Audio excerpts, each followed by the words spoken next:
¿Qué tal, Edu? ¿Cómo estás? Buen día. Buen día, ¿cómo estás, Ulises? ¿Qué tal todo? Bien, bien. Pues aquí de vuelta, para platicar y seguir con el tema de internacionalización de empresas. Y esta vez siguiendo con el proceso. Este es el episodio número, si bien recuerdo, 5, ¿verdad? Sí, Ujú. es el episodio 5 ya, donde en los primeros estuvimos hablando ya sobre los conceptos básicos, sobre cuál es el perfil de las empresas, qué deben de considerar para adentrarse a este mundo de la internacionalización y que no es meramente la parte de exportación. La exportación es un elemento, una parte de todo el tema de internacionalización. Y bien, el día de hoy, pues seguimos con ese proceso y hoy estaremos hablando de las estrategias previas, de cómo escoger el mercado, el tipo de decisiones que se deben de tomar cuando estás pensando ya en la selección de posibles mercados. No estoy hablando de la selección del mercado en sí todavía, sino de las posibilidades del mercado. ¿Es correcto, Edu? Ujú, así es, correcto. Sí, Muy bien. antes de tomar la decisión sobre un mercado concreto, hay que reflexionar algunos aspectos que los vamos a ver en la sesión de hoy. Ok, muy bien, pues adelante, nos vas a compartir una Ujú. presentación. Sin embargo, para los que nos escuchan a través del podcast, se los iremos relatando. No, no es necesario que estén viendo en una pantalla. Ya si quieren verlo en alguna pantalla, pues tenemos en el canal de YouTube de Blue Wolf, donde pueden ver la presentación, ¿verdad? Pues platícanos, Edu, el Así es. diseño de la estrategia internacional. Bueno, si recordamos, en los anteriores podcasts hemos estado revisando, como bien decía Ulises al principio, los diferentes pasos que vamos a recordar de una manera muy somera en lo que sería un poco la primera parte, ¿no? Eh, si recordamos, primero estábamos pensando en si internacionalizarnos o no internacionalizarnos y sobre todo qué aspectos teníamos que tener en cuenta una vez que hubiésemos determinado que efectivamente era conveniente para nosotros la internacionalización, tanto desde el punto de vista de nuestra organización como, como otros elementos que podían ser pues, el mercado o el entorno en el que nos encontrábamos, ¿no? Y después, en otros episodios vimos sobre otras decisiones estratégicas básicas que teníamos que tener muy en cuenta, como eran las unidades estratégicas de negocio con las que teníamos que salir fuera. Y si recordamos, ahí estábamos planteando el nivel de madurez, ya no solo de nuestra organización, sino de la unidad estratégica que teníamos que sacar al exterior. Aspecto no menos importante porque acompañado de ello está nuestra capacidad productiva, nuestra capacidad financiera, nuestro nivel de preparación desde el punto de vista de recursos humanos, etc. Bien, una vez que ya tenemos todo determinado, el siguiente paso que tiene que plantearse una organización es fundamentalmente diseñar una estrategia. Eh, yo, aparte de muchas cosas, me dedico a dar formación en el Máster de Comercio Internacional de la Universidad de Navarra.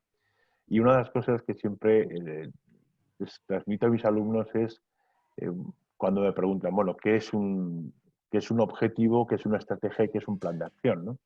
¿Por qué? Porque son elementos que aparentemente son la misma cosa, pero son radicalmente distintos, ¿no? Cuando formulamos un objetivo, estamos diciendo dónde queremos llegar. La estrategia nos dice la manera como tenemos que llegar. Y el plan de acción serían las piedras. Yo siempre pongo el símil de si tenemos que cruzar un río, tenemos que ver por qué camino, qué piedras tendríamos que ir saltando para llegar a la otra orilla, ¿no? La otra orilla sería el objetivo, la estrategia sería la selección del camino que vamos a llevar para cruzar el río y finalmente las piedras sería ese plan de acción, ¿no? Es decir, esos pequeños hitos que tenemos que marcar. Bueno, dicho de esta manera, esto es un poco lo que corresponde planificar en este momento. Por eso tenemos dos aspectos muy importantes en el diseño de la estrategia, que obviamente después hay que ir vistiéndolo con otros aspectos pues, quizás más accesorios, pero básicamente tenemos que decidir qué vía de acceso vamos a utilizar. Respecto a esto tenemos pues, bueno, dos líneas o dos decisiones básicas y van a depender de muchísimos aspectos que vamos a tratar. pero yo puedo optar por salir o por internacionalizarme a través de una vía mercado, o puedo decidir internacionalizarme o diseñar una estrategia internacional a través de vía cliente. ¿En qué sentido? Pues en que la opción por una o por otra nos va a cambiar radicalmente nuestra forma de acudir al mercado. Veamos en detalle estos aspectos. Bueno, cuando nosotros estábamos comentando que ya hemos decidido que nos vamos a internacionalizar, hay una serie de pasos que tenemos que tener en cuenta desde el punto de vista del diseño de la estrategia internacional. Estábamos comentando que nosotros hemos hecho el análisis de nuestra organización y además hemos determinado nuestra capacidad y sobre todo qué unidad estratégica de negocio vamos a sacar al exterior. Y esto nos lleva a dar 5 pasos fundamentales. El primero es el establecimiento de punto de partida, es decir, ¿en qué momento está nuestra organización?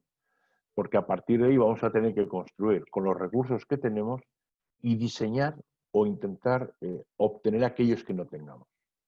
Este aspecto es importante porque si no lo hacemos de esta manera, probablemente todos los elementos que hemos estado previamente trabajando con nuestra organización, pues no los tenemos contemplados. Por eso hablamos de un segundo paso, es qué vía de acceso voy a determinar, ¿no?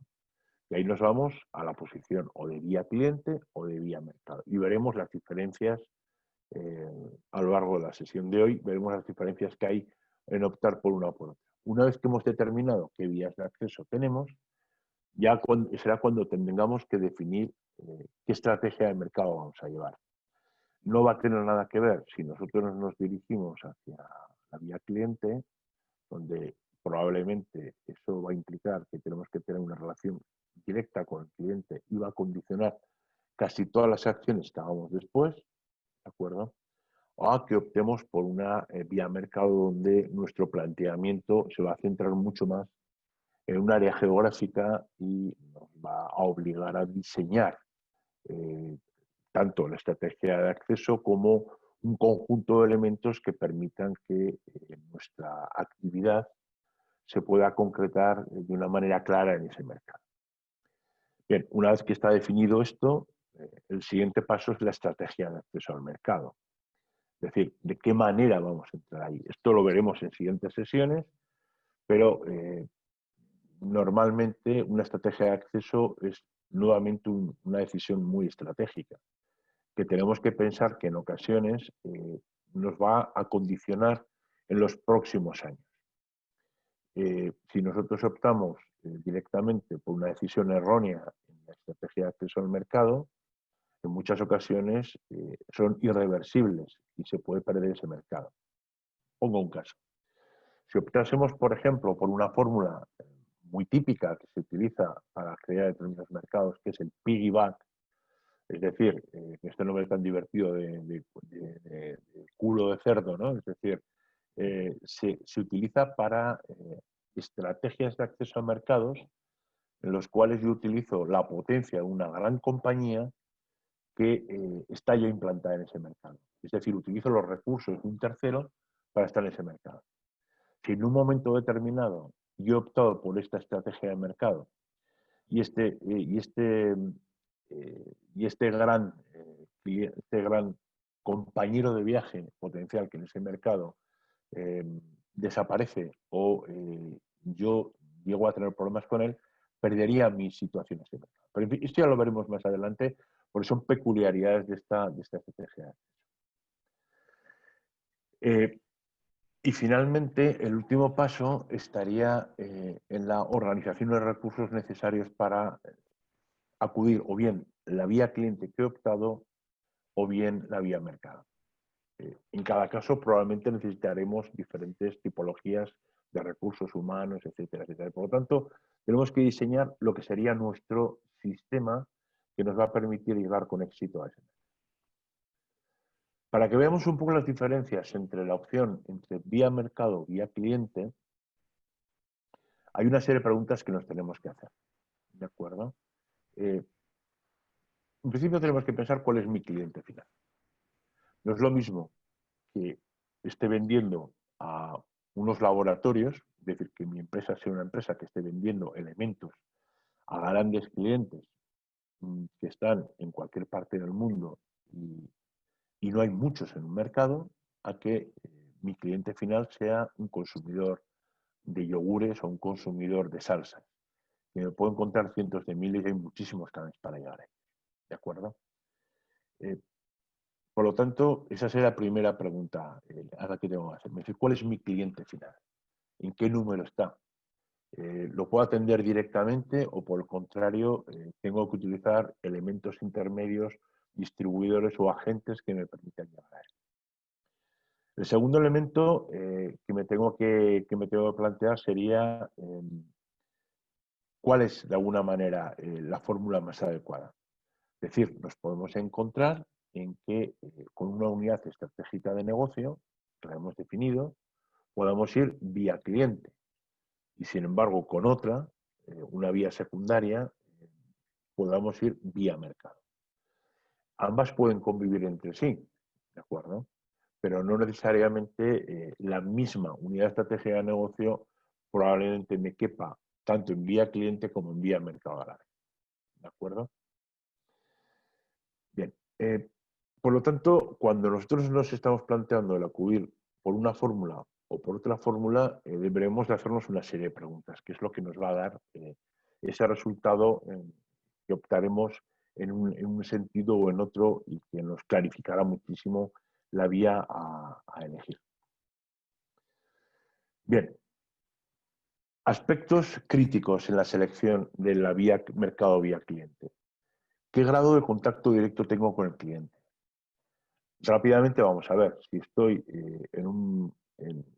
prestando un servicio de diseño de proyectos, no es lo mismo que si estoy, como estábamos comentando antes, llevando yogures al mercado. Es decir, son diferentes conceptos. Rápidamente veré que si tengo que desarrollar un proyecto con un cliente, el grado de contacto que tengo con él es altísimo. Sin embargo, en el caso de distribución de alimentos de consumo inmediato, no tengo por qué tener relación con el consumidor y probablemente no tenga que tener relación con mi distribuidor más que esporádicamente. Edu, Siguiente cuestión. ahí me Perdona. gustaría enfatizar mucho, puesto que hemos visto el resurgimiento de todo el tema de innovaciones basadas en el cliente, donde enfatizan mucho el contacto, interacción con el cliente para conocer sus necesidades. Yo creo que no se debe de confundir el hecho de que, obviamente, aunque vendas yogures o salsas, necesitas tener un contacto para conocer su nivel de satisfacción, conocer sus gustos, sus necesidades, pero no es un contacto continuo durante cada venta, vaya, ¿no? Es correcto. Cuando tú estás hablando de proyectos donde necesitas una interacción con ese cliente de manera constante, ¿verdad? Para ir viendo si lo que estás Evolución. desarrollando en el proyecto es lo adecuado, ¿no? A comparación con desarrollar salsas, pues haces una investigación inicial, haces pruebas, tratas de adentrarte cuáles son los mejores canales, pero no quiere decir que por cada cliente necesites ese contacto de forma tan intensiva. Entonces Efectivamente, Ulises, así es. Gracias por la aclaración porque es cierto. En cualquier caso, hay que conocer siempre las preferencias de un cliente. De hecho, como bien comentabas, el cliente como centro es en este momento como se estructura cualquier estrategia de marketing o de internacionalización. Estamos hablando básicamente de los elementos que tenemos que reflexionar y que nos van a condicionar optar por una vía o por otra vía. En el caso de vía de mercado, independientemente de lo que vendas, tú directa o indirectamente estás en contacto con el cliente final porque necesitas ese vínculo, porque te va a dar el feedback que te va a permitir ir mejorando, etcétera. Pero estamos viendo los elementos que nos van a permitir optar por una vía o por otra, básicamente para que la decisión sea lo suficientemente clara y objetiva para que no haya una confusión. Es decir, equivocarte en ir por una vía o por otra sería posiblemente un desgaste y un error, ¿no? Bien, estábamos hablando del grado de interacción con el cliente. Cuanto mayor es el grado de interacción con el cliente, precisa más optar por la vía cliente, ¿no? En el caso de vía mercado, delegas esa interacción con el cliente final a través de una cadena de distribución u otro elemento. El tercer elemento importante es el grado de globalización del sector. ¿Qué significa el grado de globalización del sector? Que la misma necesidad que puede aparecer en México, nos puede aparecer en Colombia, nos puede aparecer en España, nos puede aparecer en Sydney, ¿no? En Australia. Por lo tanto, el cliente, aunque se cambie de nombre, aunque sea diferente de nombre, va a tener las mismas necesidades. Y el sistema de comunicación y las necesidades que yo soy capaz de resolver no van a variar porque varíe geográficamente. ¿De acuerdo? Esto nos permite también hacer estrategias de segmentación global. Es decir, el que no hubiera masa crítica en México, si nosotros vamos sumando los diferentes clientes que tenemos alrededor del mundo, sí que llegaríamos a tener una masa crítica suficiente como para que la actividad tuviera sentido. Bien, el cuarto punto importante es el grado de incorporación de know-how y sobre todo la capacidad o necesidad de defensa. Es decir, si yo no soy capaz o no puedo defender el know-how de mi producto a través de patentes, necesito claramente estar en relación directa con el cliente final. ¿Por qué? Pues porque no puedo dejar el producto o la tecnología de ese producto no defendida en manos de terceros. ¿Sí? El quinto punto sería la complejidad técnica del producto o servicio. Cuanto más complejo es el producto o servicio que estoy llevando al mercado, más necesita una conexión directa con lo que sería el cliente final, el cliente decisor. Esto lo vemos claramente en, bueno, pues en un montón de productos, ¿no?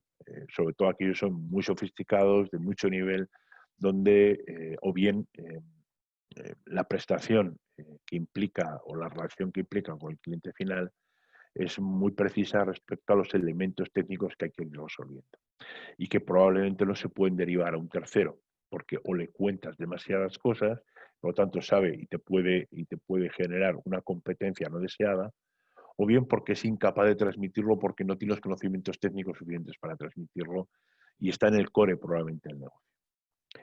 Bien, el sexto elemento estaría relacionado con el número total de clientes potenciales.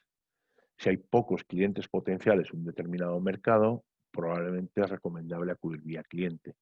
Si por el contrario hay muchísimos clientes potenciales en un mercado, merece la pena que estructuremos un sistema de aproximación vía mercado. Distribución, agentes, etcétera, etcétera, etcétera. ¿De acuerdo? Otro aspecto que nos determina también la opción de vía mercado o vía cliente es la internacionalización inversa. Es decir, es el hecho de que en lugar de ir yo a acercarme al mercado, es traer el mercado a mi organización.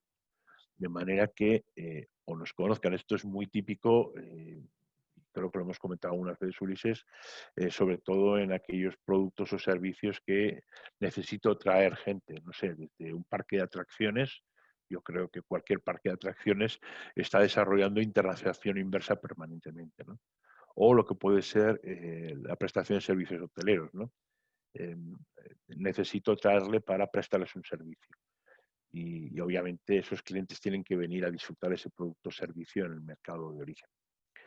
Y finalmente, el otro aspecto importante que ya nos determinaría y nos perfilaría claramente en función de las respuestas que tuviésemos a cada uno de estos puntos es el poder de compra y fuerza de los clientes. Cuanto mayor es un cliente, cuanto mayor poder de compra tiene un cliente, más recomendable es la vía cliente. Lo vemos en el sector de automoción. Donde claramente tenemos, en total en el mundo tendremos 10 stakeholders que están dominando y que las necesidades van a ser muy parecidas y que tienen muchísima posición de fuerza, hasta el punto de que me marcan qué quieren que produzca, cómo quieren que lo produzca, con qué tiempos, con qué calidades, etcétera, etcétera, etcétera. No sé, yo creo que más o menos están claros las diferencias, ¿no? ¿Sí? Sí, y estas son las variables que se tienen que medir y se tienen que valorar para decidir si es vía cliente o vía mercado, ¿no? O sea, esto es lo que tú estás mostrando y como lo comentabas, entre más complejo sea un producto, pues debemos tener mayor contacto con el cliente, por lo tanto sería vía cliente. Entre menos complejo sea un producto, por lo tanto, la estrategia puede ser más vía mercado. ¿Tiene Correcto. algún peso algunas de estas variables en comparación entre ellas mismas que digas tú, sí, no, mi producto no es muy complejo, sin embargo, pues el poder de compra del comprador pues es muy alto, ¿no? O sea, ¿cuál debemos de poner más hacia arriba, más hacia abajo? Bueno, ¿Cómo todas hace? tienen, a ver, esto es un pequeño, o sea, hay muchas más variables, ¿no? En su conjunto, estas variables, lo que sí que hay una ponderación, pero prácticamente van más bien un poco por capítulos, ¿no? Es decir, primero estaríamos un poco la relación con el cliente, después la relación con el mercado, después sobre el producto, es decir, serían como apartados. Lo que pasa es que, bueno, he seleccionado aquí unas que me parecían especialmente relevantes para que se entendiera las dos opciones, eh, pero claramente, bueno, pues sí que tiene una ponderación. Es decir, en muchas ocasiones el grado de contacto con el cliente no es de 10, es de 6 o de 5, ¿no? Y sin embargo, el poder de fuerza de compra de los clientes es muy alto, diríamos un 10.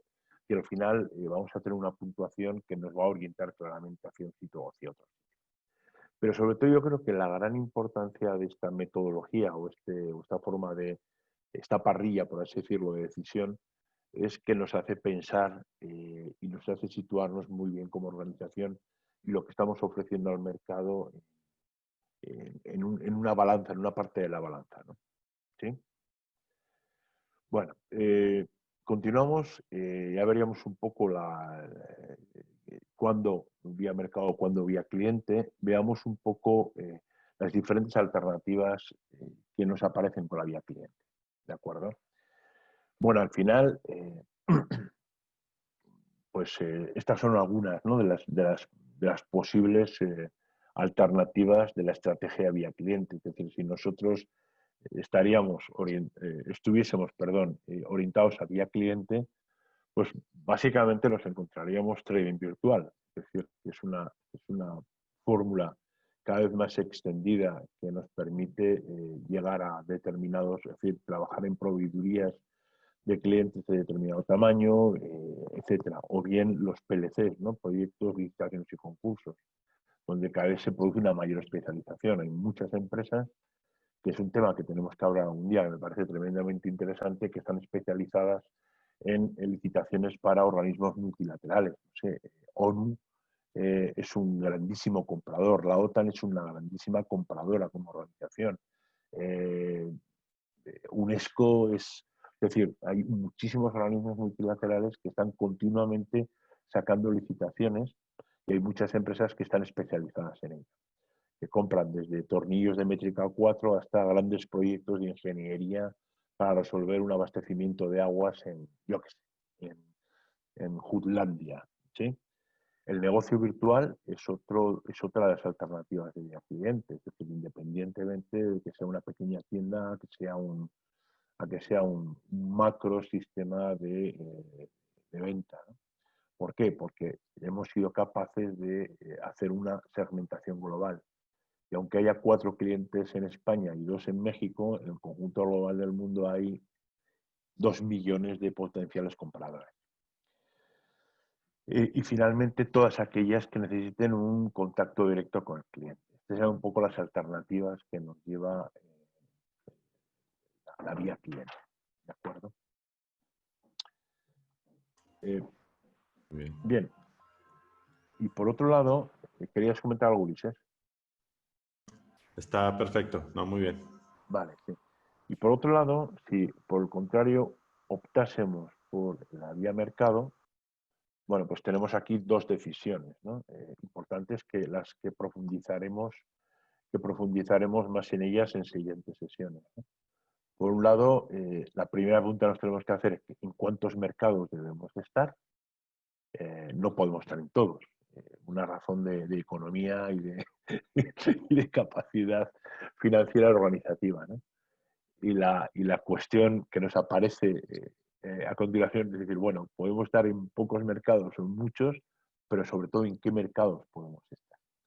Por lo tanto, son dos decisiones que las vamos a encontrar. Vamos a hablar desde el punto de vista de la estrategia de concentración y diversificación y hablaremos en el futuro de filtros que necesitamos incorporar para seleccionar el mercado. Respecto a los cuantos mercados, la siguiente cuestión es si nos vamos a concentrar o nos vamos a diversificar. Es decir, si necesitamos por nuestro tipo de producto o servicio que estamos prestando acudir a pocos mercados o a un solo mercado, en cuyo caso optaríamos por una estrategia de concentración, ¿sí? O por el contrario, bueno, podemos estar en varios mercados a la vez. ¿Por qué? Pues porque tenemos capacidad o bien porque nuestro producto nos lo permite o nuestra organización nos lo permite. En cuyo caso optaríamos por una estrategia de diversificación. ¿Sí? ¿Qué implica? ¿Por qué opto por la estrategia de concentración o de diversificación? Pues hay muchos factores, como en todo, ¿no? Si yo opto por la concentración, probablemente es porque necesito un mayor control o mucho control sobre el mercado. Significa que si yo tengo que desgastarme por cada mercado teniendo una organización excesiva, donde tengo que controlar las ventas, tengo que controlar mis competidores, obviamente tendré que acudir a la concentración. O por un problema de costes, como estábamos comentando, ¿no? El hecho de que, bueno, pues cada mercado tiene unos costes añadidos de administración, de distribución, de logística, de fuerza de ventas, etcétera, etcétera, que me puede desgastar financieramente también. Y puede haber otro aspecto importante que me pueda hacer ir hacia la concentración o la diversificación. Si conozco muy bien el mercado, es preferir una concentración. Si por el contrario no conozco muy bien el mercado, significa que puedo tener fallos o errores que me cuesten perder el mercado. Por lo tanto, es quizás recomendable la diversificación. Bien, ¿qué ocurre por lo tanto si opto por la diversificación? Pues probablemente tengo un menor riesgo. Si yo concentro, es lo que en España, no sé, en México que también se utiliza, ¿no? Si pongo todos los huevos en la misma cesta, pues bueno, tengo más capacidad o tengo más posibilidades si pierdo el mercado, perderlo todo. Si por el contrario tengo los huevos en varias cestas, pues aunque una cesta la pierda, tengo otras cestas. Pero también depende mucho la diversificación, la fase, el ciclo de vida en el que se encuentra el mercado o mi producto respecto al mercado. Si estamos en fases iniciales o fases finales, la diversificación es una buena opción. Si por el contrario estamos en fases de crecimiento, madurez e inicio del declive, posiblemente la concentración sea una buena decisión. Y finalmente, pues si no conozco mucho los mercados a los que voy, pues voy a repartir el riesgo porque, pues bueno, porque quizás me falta información, ¿no? Hasta que conozca y termine de definir en qué mercado. Por lo tanto, como todo en esta vida, pues hay un montón de variables que vamos a tener que decidir y que vamos a tener que sopesar, ¿no? Esto nuevamente también nos permite, mediante un sistema de ponderación, como hacías referencia antes en el caso de la selección de vía cliente, vía mercado, nos permite ir ponderando y viendo un poco cuáles son las alternativas u orientaciones más adecuadas para un proceso de decisiones que haces. Y finalmente, bueno, pues aquí nos quedaríamos, ¿no? En la sesión de hoy. Sí, entonces, Edu, este segundo filtro, llamémosle así, si decidimos por evaluar estas variables de control, de costes, de conocimiento de mercado, nos lleva a decir, es concentración o diversificación, es un filtro más. En la de vía cliente no se utilizan estos filtros, o sea, decir, vía cliente es directamente me voy a buscar los clientes, no importa en qué mercados estén, pero en el tema de vía mercado sí tengo que decidir si me concentro en 1, 2, 3 mercados o me diversifico, ¿no? Eso es correcto, sí. En muchas ocasiones no sale una pureza total de concentración o de diversificación, ¿no? Es decir, nos pueden aparecer situaciones intermedias, en las cuales, lógicamente, lo que me está recomendando el proceso de decisión es que tenga una concentración diversificada, es decir, que esté en pocos países, pero que esté muy cerquita, o lo que en muchas ocasiones comentamos, Ulises, una diversificación concentrada, ¿no? Es decir, que estemos en muchos países, pero que tengan nexos o elementos en común que me permitan, bueno, pues gestionarlos de una manera mucho más sencilla, ¿eh? Sí que de alguna manera, bueno, esto siempre tenemos que pensar que son recomendaciones. La definición de una estrategia es buena si funciona. Por lo tanto, lo que nos hace es fundamentalmente ir orientando el foco hasta que, bueno, vayamos definiendo diferentes aspectos que después hay que poner en marcha. Es decir, de poco me vale que me recomiende la concentración o la diversificación si me ha funcionado bien una fórmula y la quiero implementar, ¿no? Estas son orientaciones que nos permiten diseñar una estrategia. No, muy bien, sí. De hecho, todo esto es un proceso exploratorio, vaya, exploratorio con inteligencia, porque en cada fase del proceso de internacionalización vas evaluando y analizando variables, obviamente con información, con conocimiento, con experimentación, y esto te da pie a ir seleccionando lo que consideras la mejor estrategia, pero no es infalible, como bien comentas, o sea, bien podemos en nuestro análisis decir es vía mercado, vía concentración, y cuando empiezas a adentrarte más en ese mercado en el que decidiste concentrarte, pues vas descubriendo que a lo mejor no era ese, ¿verdad? Entonces empiezas a hacer pivoteos sobre qué otros mercados, si continúas con la concentración o tiendes a la diversificación, ¿no? Entonces, Es como correcto, bien sí. dices, es como toda estrategia la haces pensando que es la mejor, sin embargo, pues puede fallar, ¿verdad? Así es. Así es. Bueno, como se puede ver en la parte derecha de la transparencia, aparece, bueno, la siguiente pregunta, ¿no? Que es un poco la que intentaremos responder en los próximos días, ¿no? ¿En qué mercados? Y para eso sí que tenemos que, ahí sí que empezamos a trabajar, como bien decías antes, con inteligencia de mercado, ¿no? Tenemos que trabajar con mucha información porque a lo mejor lo que nos interesa saber es, ya lo veremos en detenimiento, si hay un determinado competidor, si hay una determinada tecnología, si hay una determinada forma de compra, lo cual, bueno, pues requiere una verticalización que nos permita efectivamente desechar aquellos mercados que a lo mejor no están a la altura tecnológica de lo que yo estoy ofreciendo, o son mercados que por su complejidad o morosidad, etcétera, etcétera, etcétera, pues bueno, no sean atractivos para que nosotros estemos. Muy bien, excelente. Pues hemos avanzado en el proceso de internacionalización, esta vez haciendo unas evaluaciones previas de cuál debería ser la estrategia más ad hoc para tu producto, para el tipo de demanda, que en este caso se refería a si es vía cliente, vía mercado. Evaluamos algunas de las variables que debes de considerar para decidir en cuál de estas dos vías es la mejor. Y dentro de la vía mercado, pues meter el filtro si es vía concentración o diversificación, ¿no? En el Uh -huh. siguiente episodio, como comenta Edu, pues estaremos viendo ya la parte de evaluar el mercado, los mercados en sí con inteligencia, ya ver un poco más de números, cómo hacer el análisis de la demanda y del tipo de productos que están ofertando, etcétera, ¿no? Uh -huh. Así es, Edu. Así es, pues muchísimas gracias, como siempre. No, pues muchas gracias y pues esperemos que nos escuchen y nos escuchen en el siguiente episodio y que esté siendo de valor para todos ustedes. Muchas gracias, Edu. Encantado.